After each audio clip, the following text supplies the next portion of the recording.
अमीर बनने के दो रास्ते होते हैं, एक होता है गेट रिच स्लो और दूसरा होता है गेट रिच फास्ट। तो आज हम गेट रिच स्लो के बारे में बात करने वाले हैं। तो चलिए शुरू करते हैं। Number 1, inflation. आपने बहुत सारी पॉलिटिकल पार्टीज के नेताओं से सुना होगा कि हम महंगाई को कम करेंगे, पहले पेट्रोल के भाव कम करेंगे, फिर गैस सस्ती कर देंगे, बिजली सस्ती मिलेगी। लेकिन सच्चाई तो ये है वो महंगाई को कम कर ही नहीं सकते हैं, क्योंकि पेट्रोल हम बाहर से परचेस करते हैं, हमें डॉलर में पैसे देने पड़ते हैं। तो कुछ साल पहले $1 40 रुपए का आता था, आज $1 80 रुपए का चल रहा है। अगर सरकार को महंगाई कम करनी है तो रुपीस को स्ट्रॉन्ग करना होगा। एनीवेज, हम ज्यादा फाइनेंशियल नॉलेज में नहीं घुसते हैं। आपको सिंपली ये समझना है कि आज जो चीजें 100 रुपए की मिल रही है वो 1-2 साल बाद 115 की 120 की मिलेगी। मतलब महंगाई तो बढ़ेगी ही बढ़ेगी। बस इतनी सी बात आप समझ लो। नंबर 2, एसेट्स में इन्वेस्ट करो। अभी हमने ये तो समझ लिया कि महंगाई तो बढ़ती रहेगी, तो हमें भी तो अपने पैसे को बढ़ाना होगा ना, वरना हम आज जहाँ है आने वाले 20 सालों बाद भी हम यही रहेंगे। अगर आपको आगे बढ़ना है, अमीर बनना है, तो आपको तो अपने पैसे को ग्रो करना ही होगा। और कैसे करोगे इसके बारे में हम आगे बात करेंगे।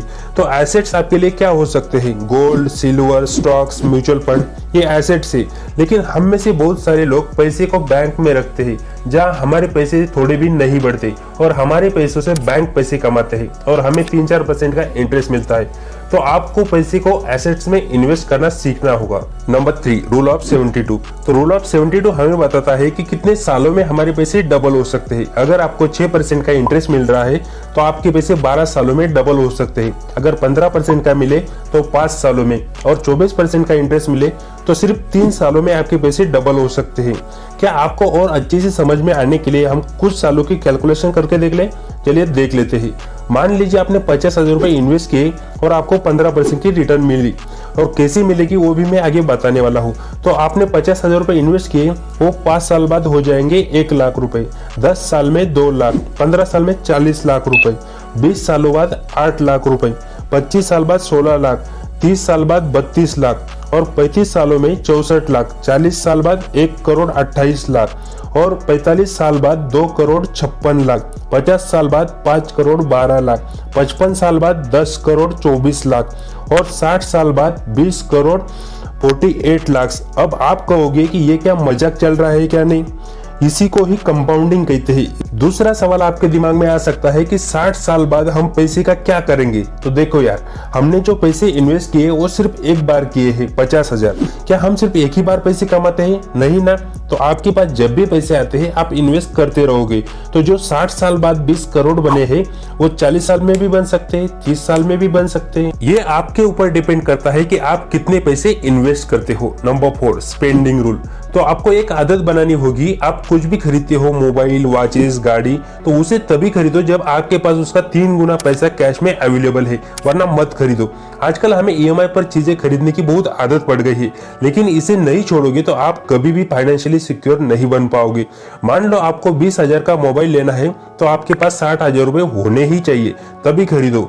दूसरी चीज, जब भी हम अपने शौक के लिए पैसे खर्च करते हैं तब एक आदत बना लो, जितने भी पैसे आपने खर्च किए उतने इन्वेस्ट भी कर दो। क्योंकि जो पैसे आपने खर्च किए, मान लो आपने 20,000 का मोबाइल लिया तो वो 3-4 साल बाद उसकी कीमत तो जीरो हो जाएगी, लेकिन जो 20,000 रुपए आपने इन्वेस्ट किए थे उसकी वैल्यू जिंदगी भर बढ़ती ही रहेगी। नंबर 5, इन्वेस्ट कहाँ करें? तो मुझे ऐसा लगता है कि इन्वेस्टमेंट के लिए हमें स्टॉक मार्केट, ट्रेडिंग सीखने की बिल्कुल जरूरत नहीं है, क्योंकि जो टाइम हम वहां सीखने में लगाएंगे उतने टाइम में हम नई स्किल सीखकर और पैसा कमा सकते हैं। तो म्यूचुअल फंड बेस्ट है। 2 तरह के म्यूचुअल फंड होते हैं, एक्टिव म्यूचुअल फंड और passive mutual fund. Active mutual fund में फंड मैनेजर अपने रिसर्च करके स्टॉक मार्केट में इन्वेस्ट करता है, और पैसिव म्यूचुअल फंड में हमारे इंडिया की टॉप 50 कंपनीज में इन्वेस्ट किया जाता है। मुझे पर्सनली पैसिव इंडेक्स फंड बहुत सही लगता है, जिसका कम एक्सपेंस रेशियो होता है और 15% तक की रिटर्न भी मिल जाती है। तो आप सिंपली इंडेक्स फंड में इन्वेस्ट कर सकते हो। नंबर 6, कंपाउंडिंग को ब्रेक मत करो। हम में से बहुत सारे लोग सोचते हैं कि हम पैसे इन्वेस्ट कर रहे हैं ताकि बुरा वक्त आने पर काम आए, तो उससे हमें बुरा वक्त ही मिलता है। तो कोशिश करो कि आप इन्वेस्ट किए हुए पैसे को ना निकालो। उसके लिए आप अपने पास इमरजेंसी फंड रख सकते हो, health insurance, term life insurance लेकर रख सकते हो, लेकिन कंपाउंडिंग को ब्रेक नहीं करना है।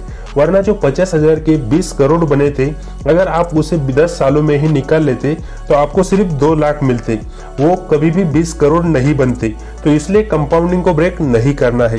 सो फ्रेंड्स, अगर आप यहाँ तक वीडियो देख रहे हो तो कॉन्ग्रेचुलेशंस, आप सच में अमीर बनना चाहते हो।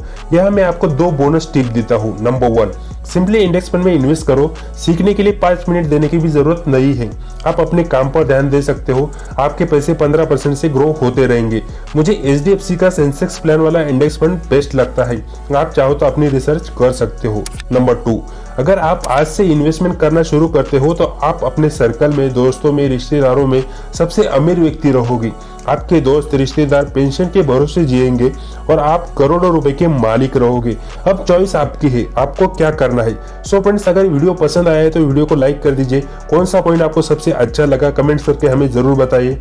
आप ये भी बता सकते हैं कि आप अगला वीडियो किस टॉपिक पर देखना चाहते हैं, क्योंकि हम दिल से आपकी मदद करना चाहते हैं। क्योंकि मैं भी अमीर बनना चाहता हूँ और मैं चाहता हूँ कि सब लोग अमीर बने जो मुझे देख रहे हैं। तो ऐसे ही वीडियोस देखते रहने के लिए चैनल को सब्सक्राइब करके नोटिफिकेशन बिल को ऑन करें। तो चलिए, मैं मिलता हूँ आपको अगले वीडियो में। तब तक के लिए bye bye and thanks for watching.